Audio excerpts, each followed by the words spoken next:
அது இல்லைங்க. ஓசியில் வாங்கினா எப்படியாவது வந்து கைவிட்டு போயிடும். ஓசியில் வாங்கினா வருது தான் நமக்கு தெரியுது, நம்மக்கிட்ட இருக்கிறது போகிறதுன்னு நமக்கு தெரியாது. அவங்க வர வேண்டியது வராது, அவங்களுக்கு தெரியாது. ஒருத்தர் வந்து மதுரைக்கு போகிறோம், 350 ரூபா பாக்கெட்டில் பணம் இருக்குது, 300 ரூபா வந்து மதுரைக்கு பஸ்ஸுக்கு டிக்கெட்டு, 50 ரூபாய் எங்கேயாவது கொஞ்சம் சாப்பிட்டுடலாம் அப்படின்னு சொல்லிட்டு போயிட்டு இருக்கும்போது ஒரு போர்டு பார்க்குறாங்க, உணவு விடுதி. இங்கே நீங்கள் என்ன வேணால் சாப்பிடலாம், எது வேணால் சாப்பிடலாம், நீங்கள் பணம் கொடுக்க வேண்டாம், உங்கள் பேரை பணம் கொடுப்பான் அப்படின்னு போர்டு போட்டிருந்தாங்க. என்னடா இது, என் பேரை பணம் கொடுப்பா போட்டிருக்காங்க. என்னங்க, எனக்கு ஒரு பையன் இருக்கான், எனக்கு 4 வயசு தான், நான் நீங்கள் சாப்பிடலாம். ஆமாங்க, அவன் வந்து இப்போ வளர்ந்துட்டு கல்யாணம் பண்ணிக்கிறான் இல்லையா, அவனுக்கு ஒரு பையன் பொறுப்பான் இல்லையா, சத்தியமாக பொறுப்பாங்க, நம்பிக்கை இருக்குல்ல, அப்போ சாப்பிடுங்க, அவன் பேரை பணம் கொடுப்பான். சரின்னு சொல்லிட்டு இந்த ஆள் வந்து ஒரு சாப்பாடு 50 ரூபா சாப்பிட வேண்டிய ஆள் 4 பிரியாணி, 2 சிக்கன் ஃப்ரை, ஃபுல்லாக 10 பரோட்டா, கீமா, தலைக்கறி என்னென்ன கொண்டு வாங்கன்னு சொல்லிட்டு எனக்கு சாப்பாடு தான் நான் கேட்டேன். இது வேண்டாமா, அது இருக்கு, அதுவும் வசதியாக இருக்குங்க, அதுவும் போட்டான் ஃபுல்லாக அடிச்சுட்டு, ரொம்ப நன்றிங்க, ரொம்ப சந்தோஷம், போயிட்டு வர, நல்லா இருங்க. என்னங்க காசு, இது காசா, என்ன போட்டிருக்கீங்க, நீங்கள் எவ்வளோ சாப்பிடுவோம் பேரை பணம் கொடுப்பான்னு போட்டிருக்கீங்கல்ல.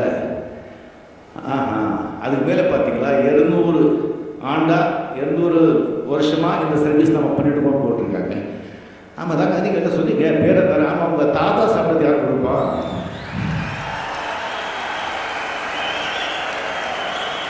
உங்கள் தாத்தா சாப்பிட்றது எவன்டா கொடுப்பான், பணம் வை. பார்த்தா ஒன்றுமே இல்லை, வாட்சி எல்லாம் இப்படி கொடுத்து, வெள்ளி அருணாக்கையும் அதை எடுத்து கொடுத்து. ஸோ ஓசியில் வந்து அதை சாப்பிடாதீங்க, அது எப்படியாவது போட்டும், எப்படியாவது போயிடுவது.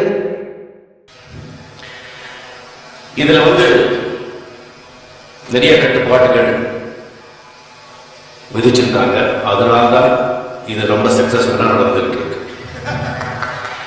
கட்டுப்பாடு இல்லாத மனிதர் எதையுமே சாதிக்க முடியாது, கட்டுப்பாடு இல்லாத மனம் எதுவுமே சாதிக்க முடியாது.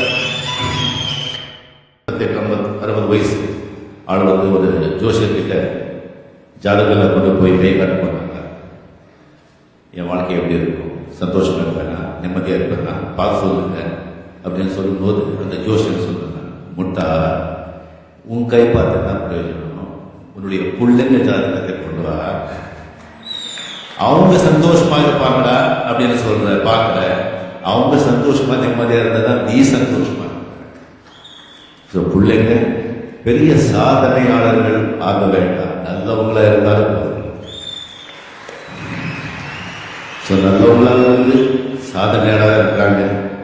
மிகப்பெரிய பேரண்ட்ஸ் கண்ணையவரன் அவர்கள், எஸ்பிபி அவர்கள், இளையராஜவர்களுக்கு என்னுடைய மனமார்ந்த பாராட்டு. அதாவது இந்த மரணங்கிறது இயற்கையானது, எல்லாருக்கும் நிகழக்கூடியது. இந்த மரணம் வந்து ஒரு தடவை தான் இல்லை, 2 தடவை நடக்கும். நிறைய பேருக்கு 90% ஜனங்களுக்கு ஒரு தடவை தான் உயிர் உடலை விட்டு போகும்போது இறந்து போறான், ஃபினிஷத்தோட. மிகப்பெரிய பேரும் புகழும் பெற்றவர்கள் அந்த பேரும் புகழும் தோல்வியாலேயோ இல்லை வேறு சில காரணங்களாலேயோ அந்த பேரும் புகழும் இழந்து விட்டால் அப்பா அவன் சாகிறான், அவனுக்கு ஒரு வாட்டி மரணம் நடக்கும். அதுக்கப்புறம் உயிர் உடலை விட்டு பிரியும் போது இன்னொரு வாட்டி நடக்கும், 2 தடவை நடக்கும் இந்த மரணம். மரணமே இல்லாதவங்க சில பேர் இருக்காங்க, அது ஒரு 1% தான் இருக்கும். அவங்க வாழும்போது சரி, அவங்க இறந்து போன பிறகு கூட அவருடைய பேரும் புகழும் என்னைக்குமே எல்லாருடைய மனதிலையும் இருக்கும். அந்த மாதிரி சாதா வரப்பெற்றவங்க, அவங்கள ஒரு தனி பிறகு. நீங்க வந்து நார்த்தில் பார்த்தீங்கன்னு சொன்னா சினிமா துறையில் வி சாந்தாராம், தாதா சாஹேப் பால்கே, எஸ்டி பர்மன் மியூசிக்கில். ஸோ இந்த மாதிரி நம்ம தமிழ்நாட்டில் நீங்கள் பார்த்தீங்கன்னு சொன்னால் காமராஜர் அவர்கள்,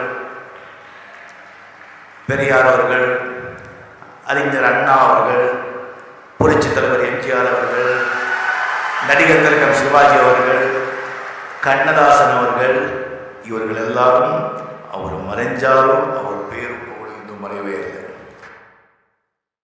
சாங்கிய யோகா கபிலமுனி எழுதியிருக்கார். சாங்கிய யோகா கபிலமுனி எழுதுறது பிஃபோர் 700 years பிஃபோர் கிரைஸ்ட். அந்த சாங்கிய யோகா நான் ஃபாலோ பண்ணுறது கபிலமுனி. அதில் என்ன சொல்கிறாங்கன்னா, ஆசைப்படு ஆசைப்படு ஆசைப்படுறதை அடையிறதுக்கு வியூகம், நல்ல விஷயத்தை சேர்க்குறீங்க, விஷயத்தை நல்லா சேகரிச்சுக்கணும். நீ விஷயத்தை சேகரிச்ச விஷயத்தை கரெக்டாக செயல்பாட்டில் அப்படி செய்யும்போது அந்த பலன் வருது. அந்த பலனை முதல்ல நீ அனுபவிச்சு மழை காலம் வருது இல்லையா, அதுக்காக கொஞ்சம் நீ வச்சுக்கோ, மிச்சத்தை கொடுத்துரு.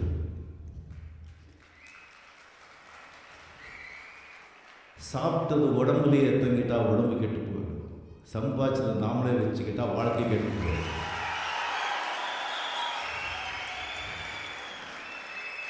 ஸோ அதுலேயே கபிலமுனி சொல்கிறார், ஓகே இப்படி பண்ணணுமா, எஸ், பட் அதுக்கு ஒரு இது இருக்குது.